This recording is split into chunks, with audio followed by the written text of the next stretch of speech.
আজ ৭ ডিসেম্বর ২০২৪ আজ অনুষ্ঠিত হয় দুটি বুথ কেন্দ্রের নবাগত বুথ সভাপতি এর সংবর্ধনা অনুষ্ঠান। জানা যায়, কৈলাসহর মহকুমার অন্তর্গত ইরানি গ্রাম পঞ্চায়েতের ৫৩-৮ নং বুথের বুথ সভাপতি নিযুক্ত হয়েছেন ইরানি গ্রাম পঞ্চায়েতের প্রাক্তন প্রধান মোবাশ্বির আলী এবং ৫৩-৯ নং বুথের বুথ সভাপতি নিযুক্ত হয়েছেন হাতিম আলী। আজ তাদের দুজনকে এক অনুষ্ঠানের মধ্য দিয়ে আনুষ্ঠানিকভাবে ফুলের মালা দিয়ে বরণ করে নেন শক্তির কেন্দ্রের ইনচার্জ অসীম কুমার নাথ। আজকের এই অনুষ্ঠানে উপস্থিত ছিলেন ভারতীয় জনতা পার্টির বিশিষ্ট কার্যকর্তারা। তাছাড়াও সংবর্ধনা প্রদান করা হয় দুটি বুথে যারা সম্পাদক নির্বাচিত হয়েছেন তাদেরকে। অবশেষে দলীয় স্কোয়াটিংয়ের মাধ্যমে অনুষ্ঠানের সমাপ্তি ঘটে। এবারে আপনাদের নিয়ে যাব ৫৩-৮ নং বুথ কেন্দ্রের সভাপতি তথা ইরানি গ্রাম পঞ্চায়েতের প্রাক্তন প্রধান মোবাশ্বির আলীর বক্তব্যে। Bureau report, star Tripura. কালকে ঊনকোটি ডিস্ট্রিক্টে যতটা পঞ্চায়েতে ভারতীয় জনতা পার্টির বুথ কমিটি বানানো হয়েছে, ডিক্লেয়ার হয়েছে এবং আমাদেরকেও বলা হয়েছে গতকালকে যে আমাদের এইভাবে একটা সভা করে বুথ প্রেসিডেন্টের উত্তরি দেওয়ার জন্য এবং এলাকাবাসীকে নিয়ে আমরা একটা সভা করার জন্য। বিকাল ৩টার সময় আমি শুনেছি, তাই সম্ভব হয় নাই। তাই আজকে আমরা ৮ নং এবং ৯ নং বুথের জনগণকে নিয়ে আজকে আমার ইনচার্জ ভারতীয় জনতা পার্টির অসীম নাথের নির্দেশক্রমে এবং ওনার নেতৃত্বে আজকে আমাকে এখানে ৮ নং বুথের প্রেসিডেন্ট হিসাবে উত্তরীয় দেওয়া হয়েছে, গ্রহণ করেছেন এলাকাবাসী সহ। এবং ৯ নং বুথের আমার ভাই বড় ভাই হাতিম আলী, ওনাকেও সভাপতি হিসাবে এখানে উত্তরে দিয়ে গ্রহণ করা হয়েছে। এবং আমার কাকু ৮ নং বুথের মকদ্দুস আলী, উনিও সেক্রেটারি হিসাবে এখানে উত্তর দিয়ে গ্রহণ করা হয়েছে। এবং আমার ছোটো ভাই খালেদ আলকিস আলী ৯ নং বুথের সেক্রেটারি হিসাবে উত্তরে দিয়ে গ্রহণ করা হয়েছে। আমি সবাইকে ধন্যবাদ জানাই।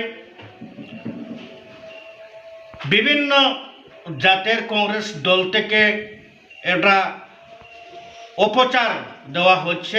ভারতীয় জনতা পার্টির দল যেভাবে উত্তরাঞ্চলে যারা আমরা মাইনরিটি হিসাবে আছি, বসবাস করি, যে আমরা বিজেপি না করার জন্য। তাই আপনারা আমার চেয়ে অনেক জ্ঞানীগুণী আপনারা আছেন। আজকে যদি বিজেপি উনার একটা স্লোগান আমি শুনেছি, সবকা সাথ সবকা বিকাশ, এটা আমি বিশ্বাস করি। কারণ এটা ভারতীয় মোহাম্মদ আলী, আমি নিজে মোবাশ্বির আলী, আমি একটা গড় পেয়েছি। তে আলীরে কীভাবে গড় দেওয়া হয়, একটা টয়লেট আব্দুল আলী কীভাবে টয়লেট দেওয়া হয়। যদি এরা জাতপাত হিসাবে রাজনীতি করত তাহলে গড় পেত না, টয়লেট পেত না, পানীয় জলের সুবিধা পেত না, মাইনরিটি এলাকাতে রাস্তাঘাট পেত না, বিভিন্ন ফায়ার ফেসিলিটি পেয়ে যাচ্ছে মাইনরিটি অংশের মানুষ। তাই এটা গজবে খান দিবেন না আপনারা।